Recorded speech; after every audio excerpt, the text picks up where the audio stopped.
satu sesi sebelum sesi terakhir. Saya berikan kesempatan pada Pak Rizal. Ya, terima kasih. Ada 3 hal ya yang ingin saya sampaikan. Belum sempat ngomong dari tadi. Ya. Yang pertama adalah untuk penyelesaian dari pro kontra ini. Tentu saja ada pihak yang kompeten itu kan untuk meneliti dan menelaah ini. Makanya TPU dan independen ya. Dan independen dalam pengertian tentu saja yang Mas Troy tapi independen kok. Ya. Kan udah bukan partai manapun. Dua jalur yang bisa kita tempuh. Satu sebetulnya kami sudah usulkan bentuk tim pencari fakta dengan elemen-elemen yang representatif gitu kan. Satu itu. Ya. Tapi siapa yang nunjuk itu, Pak? Ya artinya sebetulnya kalau UGM punya niat yang baik gitu kan untuk bisa mengklarifikasi sampai ke verifikasi gitu kan, yang awalnya informasi gitu kan, dia punya inisiatif. Oke, karena ini saya sebutkan juga, ini kan fair juga ya. Bukan hanya ijazah yang kemudian jadi polemik, ternyata kemudian Mas Roy memfoto ada kejanggalan di skripsi. Artinya 2 hal. Meskipun ini belum tentu salah loh Mas Roy. Atau Mas Roy yakin ini salah? Ya salah lah, kalau skripsi kayak gini bisa lulus itu ya. Aduh, alangkah menyakitkannya. Ya Kang, silakan. Fokus ke 2 hal kalau menurut saya. Untuk itu fokus ke 2 hal, soal skripsi gitu kan dan soal ijazah.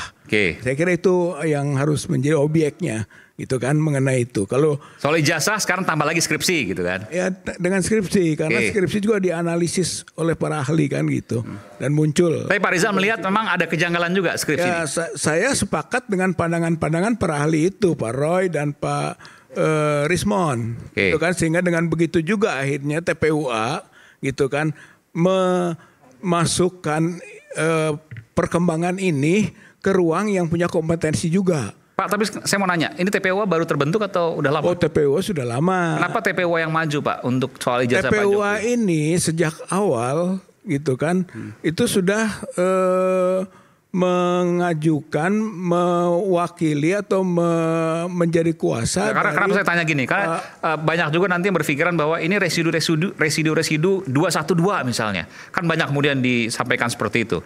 Lalu kemudian ini yang sakit hati belum kesampaian. Bagaimana Bapak menjawab itu? Waktu itu kan yang muncul soal ijazah palsu ini adalah Pak Bambang Tri. Ya. Gitu kan. Nah Pak Bambang Tri ini itu kemudian memberi kuasa ke TPUA untuk menggugat. Gitu. Jadi bukan hanya membuat buku yang disebut Jokowi Undercover yang kedua.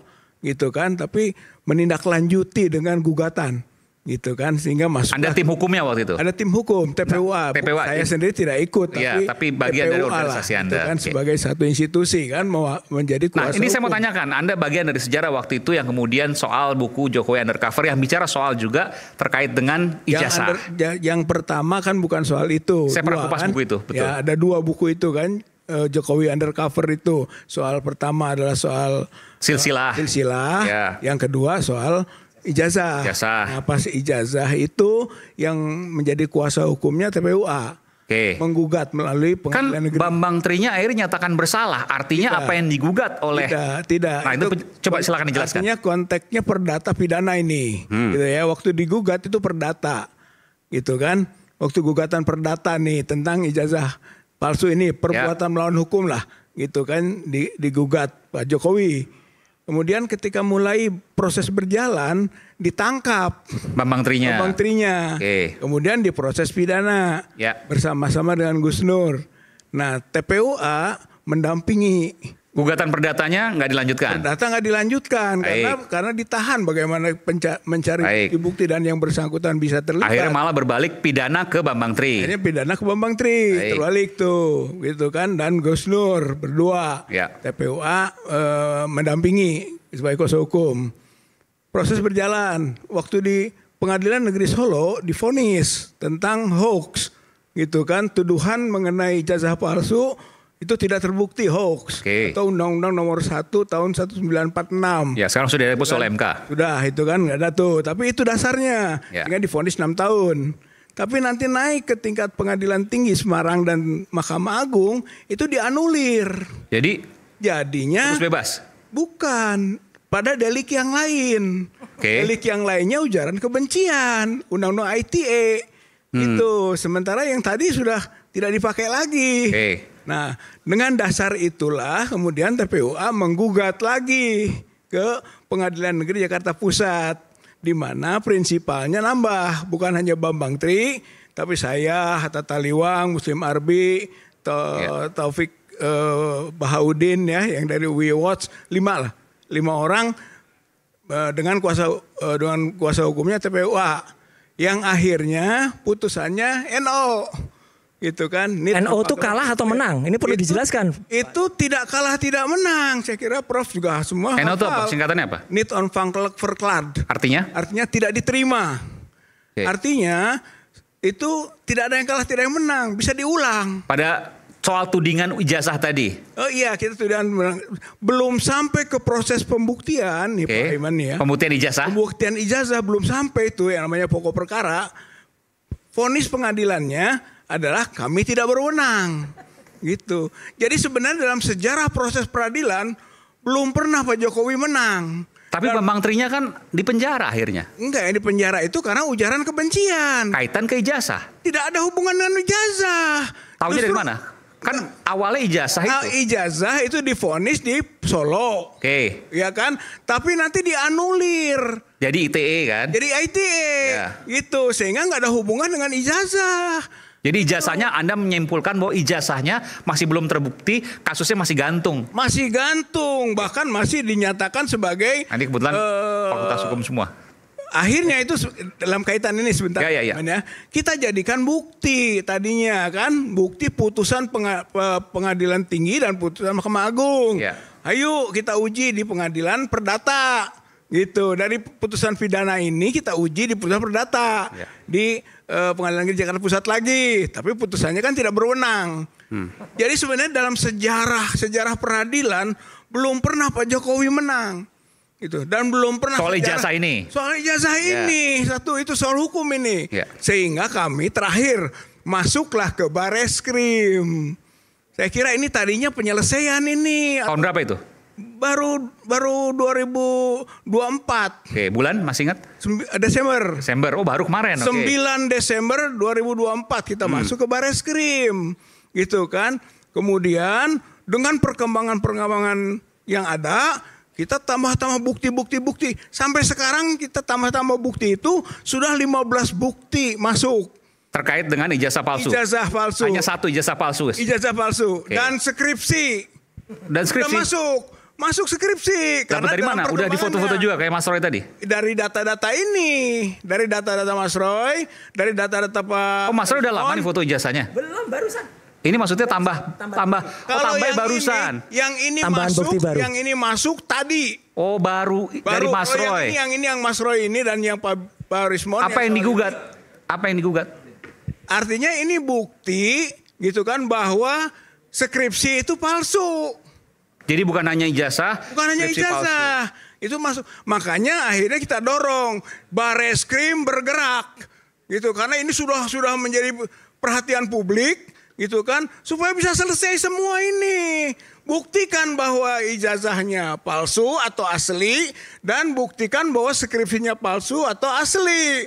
Itu melalui proses yang sudah kita masukkan ke Bareskrim. Saya kira itu masalahnya. Jadi kalau rakyat Indonesia mau lihat soal sidang, soal ijazah, besok itu ada 2 sidang bersamaan. Terkait Jokowi, dua-duanya terkait Jokowi, satunya tentang ijazah, laporan dari M. Taufik Solo, satunya lagi Mas Rukmana itu soal SMK, sidangnya bareng, jamnya SMK sama. Mobil. Jadi besok. Itu yang putra Mas Boyamin bukan? Ya. Kayaknya ya, saya harus urut nasabnya itu. Jadi besok itu pertama kalinya sidang. Kalau mau apakah nanti dua-duanya pertama kali sidang besok? Pertama kali. Ijazah dan SMK ini. Mobil ya. SMK ini, karena SMK ini nyaris orang lupa. Bagaimana dulu Pak Jokowi itu di medsos viral ya, tentang ada 6.000 pemesan. Terus sekarang belum ada izin dan sebagainya. Tapi ya kata 6.000 itu sama dengan kata 11.000 triliun. Jadi nggak terbukti sampai saya nggak pernah lihat SMK. Lah sekarang itu digugat. Besok sidang. Kita Pak Rizal sedikit lagi boleh mau tambahan? Silakan. Ya, saya kira yang berkaitan yang saya ketemu Pak Jokowi kan, itu yang belum terungkap. Maksudnya dikaitkan dengan Pak Jokowi menunjukkan ijazahnya ke para wartawan media yang tidak boleh difoto dan tidak boleh direkam itu. Itu Anda udah keluar tuh? Itu saya sudah keluar. Begitu keluar naik bis, kemudian baru baca berita-berita, loh kok ditunjukkan wartawan. Kenapa nggak ke Anda bertanya? Padahal pada waktu sebelumnya gitu kan, Pak Jokowi sangat tegas sekali menyatakan tidak akan menunjukkan selain perintah pengadilan. Nah, konteks perintah pengadilan ini gitu kan yang perlu dikritisi juga. Kalau perdata itu kan nggak mungkin hakim memerintahkan, karena asasnya saya ingin memberikan gambaran asas siapa mendalilkan dia harus membuktikan. Itu bukan hanya si penggugat yang membuktikan itu. Tergugat juga yang sama-sama mendalilkan. Kata kita itu ijazah palsu. Kata Pak Jokowi asli. Dua-duanya harus membuktikan di persidangan perdata. Karena asas pembuktiannya seimbang. Gitu, jadi nggak bisa dikesankan bahwa harus siapa yang mendalilkan itu harus membuktikan seolah-olah penggugat saja. Enggak, hakim pasti akan minta mana penggugat, mana tergugat. Itu maksudnya gitu ya, bahwa yang namanya mendalilkan harus membuktikan. Baik, silakan Prof. Firman. Ya, jadi saya perlu luruskan ya, bahwa jika saja gugatan di Pengadilan Negeri Jakarta Pusat 2 kali dan di Tun itu benar, maka hari sudah putus. Bagaimana kita bilang itu benar atau itu palsu kalau tidak pihak yang melakukan dugaan itu membuktikan. Jadi saya harus luruskan bahwa Pak Jokowi 2 kali menang. 2 kali menang di Jakarta Pusat. Soal ijazah. Kalau menurut saya tidak. Ya makanya. Yang mana? Kalau menurut saya tidak. Bentar, Pak. Yang mana? Nanti saya bilang. Tadi disampaikan bahwa kalau dia benar maka sudah putus. Begini, kalau namanya pembuktian itu di pokok perkara. Pengajunya aja sudah tidak masuk, bagaimana mau kering? Mas gimana? Saya belum ngerti gimana. Dia kita eksepsi. Ya. Kemudian NO lah kita ikutin lah. NO tuh nggak ada putusan betul ya. Tetapi kan yang kita mau katakan kalau emang dia benar, maka hari ini sudah selesai. Oh tidak, saya itu kan putusan kalau pengadilan. Benar, kalau pihak Pak Rizal benar, hari ini selesai. Maksudnya iya dong, kalau memang itu benar, kalau memang itu bisa dibuktikan, maka dia benar. Kita siap membuktikan. Silakan. Kita siap membuktikan. Tapi saya mau lurus. Tapi ruangnya. Kenapa NO? Karena Anda nggak bisa membuktikan. Bukan. Bukan. Belum ada. NO-nya kenapa? Belum ada. NO-nya kenapa? NO-nya pengadilan tidak berwenang. Berarti belum ada proses pembuktian. Nah, dari situ udah jelas. Kalau ada orang mengajukan sesuatu dibilang tidak berwenang, pengajuannya berarti nggak benar kan? Pak, nanti dulu. Sebelumnya itu ada proses mediasi. Ya kan, sebelum masuk ke pokok perkara, maka ada mediasi. Waktu mediasi itu buka-bukaan. Begitu, bahkan hakim meminta prinsipal hadir. Gitu. Berarti Pak Jokowi hadir. Itu diminta itu oleh hakim mediasi. Tapi ternyata tidak bisa. Keberatan kelihatannya kuasa hukum. Baik, ada solusi kata Pak Hakim. Pakai ini saja, Zoom. Gitu. Nanti hadir supaya bisa berunding antar prinsipal. Hadir nggak? Tidak hadir juga. Begitu. Maksudnya di mediasi bisa saling membuka bukti. Tadinya kami penggugat maunya begini dasar-dasarnya, ini buktinya. Ini perdata ya? Perdata. Maka kalau perdata kan seimbang tadi. Ya. Dari segi tergugat mana buktinya? Ada putusannya akhirnya NO tadi. Nah akhirnya itu kan tidak terjadi. Deadlock. Kemudian ada putusan NO gitu. Ya jadi sudah dijelaskan dengan gamblang dan saya harus luruskan ke masyarakat Indonesia bahwa jika memang pengajuan itu benar, maka hari ini sudah selesai. Dia saja tidak bisa masuk. Artinya ini tidak benar. Pihaknya aja nggak bisa masuk. Gitu loh. Disampaikan seperti itu. Nah ini kita harus dengarin. Saya terima kasih dijelaskan. Jadi saya tidak perlu menjelaskan. Sehingga kalau saja itu benar, maka sudah mungkin. Kalau ijazah itu benar-benar palsu maksudnya gitu? Ya apapun pengajuan permohonan dan sebagainya. Bagaimana kita mau mengatakan, wah ini itu segala macam. Saya tegas mengatakan kita menang 2 kali dan 1 kali ditun. Kenapa? Karena sampai sekarang tidak bisa diselesaikan. Kalau saja itu benar, maka sudah putus. Yang pertama itu dicabut, ya kan? Masa kalau kita mencabut menang kami? Nggak bisa hukum ini. Kalau hukum itu mencabut itu belum ada pertarungan. Satu ini yang pertama. Kenapa dicabut? Karena ditahan. Ini nggak fair gitu kan? Bambang Tri ditahan. Ya terpaksa kami cabut. Begitu. Berarti masa kalah yang mencabut? Tidak. Ya Kecuali sudah, bro. Kalau udah benar Pak Jokowi suruh nunjukin ijazahnya aja kan benar. Saat lagi tetap bersama kami di Rakyat Bersuara.